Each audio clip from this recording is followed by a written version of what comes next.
Hello friends, ನಾನು ನಾರಾಯಣ್.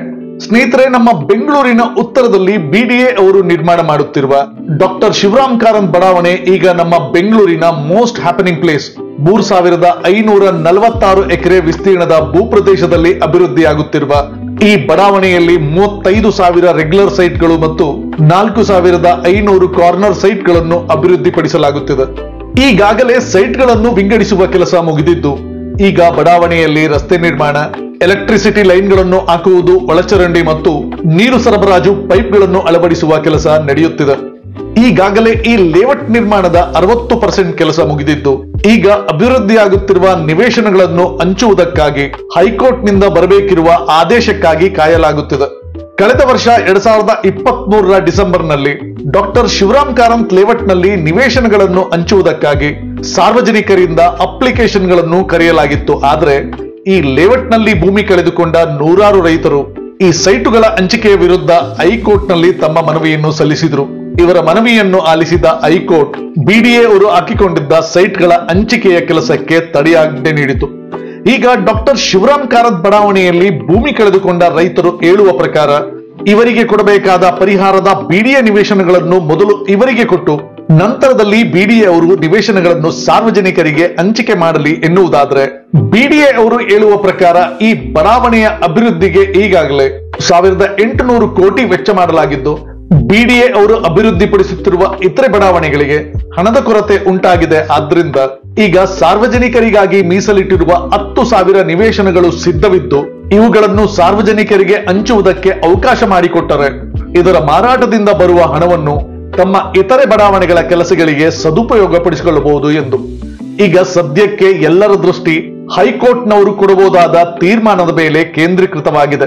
ಇದೇ ವರ್ಷದ ಪ್ರಾರಂಭದಲ್ಲಿ ಬಿಡಿಎ ಅವರು ಈಗ ಸಿದ್ಧವಾಗುತ್ತಿರುವ 3,546 ಎಕರೆಯ ಡಾಕ್ಟರ್ ಶಿವರಾಮ್ ಕಾರಂತ್ ಲೇಔಟ್ ಜೊತೆಗೆ ಇನ್ನು 2,095 ಎಕರೆಯಷ್ಟು ಹೆಚ್ಚುವರಿ ಭೂಪ್ರದೇಶದಲ್ಲಿ ಈ ಬಡಾವಣೆಯನ್ನು ವಿಸ್ತರಿಸುವ ತೀರ್ಮಾನವನ್ನು ಘೋಷಿಸಿತು.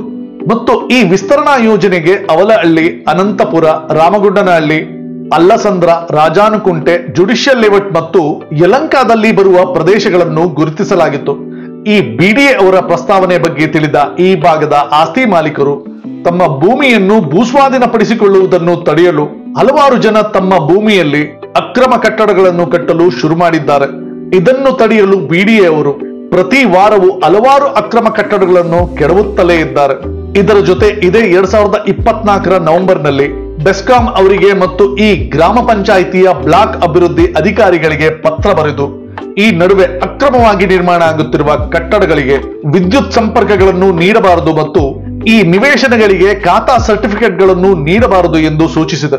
ಇದೇ ತರದಲ್ಲಿ ಹಿಂದೆ ಡಾಕ್ಟರ್ ಶಿವರಾಮ್ ಕಾರಂತ್ ಲೇಔಟ್ ಪುನರ್ ಘೋಷಣೆ ಆದ ಮೇಲೆ ಈ ಬಡಾವಣೆಗೆ ಗುರುತಿಸಲಾಗಿದ್ದ ಕೆಲವು ಭಾಗದಲ್ಲಿ ಭೂ ಮಾಲೀಕರು ಭೂಸ್ವಾಧೀನಪಡಿಸುವುದನ್ನು ತಪ್ಪಿಸಲು ತಮ್ಮ ಜಮೀನನ್ನು ನರ್ಸರಿಗಳನ್ನಾಗಿ ಪರಿವರ್ತಿಸಿದರು ಮತ್ತು ತಮ್ಮ ಜಮೀನನ್ನು ಸ್ವಾಧೀನಪಡಿಸಿಕೊಳ್ಳುವುದರ ವಿರುದ್ಧ ವಿನಾಯಿತಿ ಕೋರಿ ಸುಪ್ರೀಂ ಕೋರ್ಟಿನ ಮೊರೆ ಹೋದರು. ನಂತರ ಈ ಪ್ರಕರಣವನ್ನು ಆಲಿಸಿದ ಸುಪ್ರೀಂ ಕೋರ್ಟ್ ಮುಂದೆ ಈ ಪ್ರಕರಣವನ್ನು ಹೈಕೋರ್ಟ್ಗೆ ವರ್ಗಾಯಿಸಿತು. ಇದೇ ವರ್ಷ 2024ರ ನವೆಂಬರ್ನಲ್ಲಿ ಹೈಕೋರ್ಟ್ ಒಬ್ಬರು ಜಾಗದಲ್ಲಿ ನರ್ಸರಿ ಆರಂಭಿಸುವುದು ಆ ಆಸ್ತಿಯನ್ನು ಸ್ವಾಧೀನಪಡಿಸಿಕೊಳ್ಳದಿರಲಿ ಎನ್ನುವ ಕಾರಣಕ್ಕೆ ಒಪ್ಪುವುದಿಲ್ಲ ಎಂದು ಬಿಡಿಎ ಪರ ಅವರ ತೀರ್ಪು ನೀಡಿತು. ಈಗ ಬಿಡಿಎ ಅವರು ಈ ತರದ ಕೇಸ್ನಲ್ಲಿ ಇದುವರೆಗೆ ಸ್ವಾಧೀನಪಡಿಸಿಕೊಳ್ಳಲಾಗದಿದ್ದ 15 ಜಮೀನುಗಳನ್ನು ಈಗ ತಮ್ಮ ಸ್ವಾಧೀನಕ್ಕೆ ಪಡೆದಿದ್ದಾರೆ. ಈಗ ಬಹಳ ವೇಗವಾಗಿ ಮತ್ತು ಉತ್ತಮವಾಗಿ ಅಭಿವೃದ್ಧಿಯಾಗುತ್ತಿರುವ ಡಾಕ್ಟರ್ ಶಿವರಾಮ್ ಕಾರಂತ್ ಬಡಾವಣೆ ಹಿಂದೆ ಹಲವಾರು ವರ್ಷಗಳಿಂದ ಅಭಿವೃದ್ಧಿಯಾಗುತ್ತಿರುವ ಬಿಡಿಎ ಅವರ ಹಲವು ಬಡಾವಣೆಗಳಿಗಿಂತ ಇದು ಬಹಳ ಉತ್ತಮವಾಗಿ ತನ್ನ ಎಲ್ಲಾ ಬ್ಲಾಕ್ಗಳಲ್ಲಿಯೂ ನಡೆಯುತ್ತಿರುವ ನಿರ್ಮಾಣ ಕಾರ್ಯವನ್ನು ಉತ್ತಮವಾಗಿ ಕಾಮಗಾರಿ ನಡೆಯುವಂತೆ ಕಾರ್ಯರೂಪಿಸುತ್ತಿದೆ. ನಮ್ಮ ಬೆಂಗಳೂರಿನ ಉತ್ತರಕ್ಕೆ ಇರುವುದು ಒಂದೇ ಒಂದು ನ್ಯೂನತೆ, ಅದೇನೆಂದರೆ ಈ ಭಾಗದಿಂದ ನಗರದ ಹೃದಯ ಭಾಗಕ್ಕೆ ಮತ್ತು ಬೆಂಗಳೂರಿನ ಸುತ್ತಲಿನ ಹೈವೇಗಳಿಗೆ ಉತ್ತಮ ಸಂಪರ್ಕ ವ್ಯವಸ್ಥೆ ಇಲ್ಲ ಎನ್ನುವುದು ಒಂದೇ.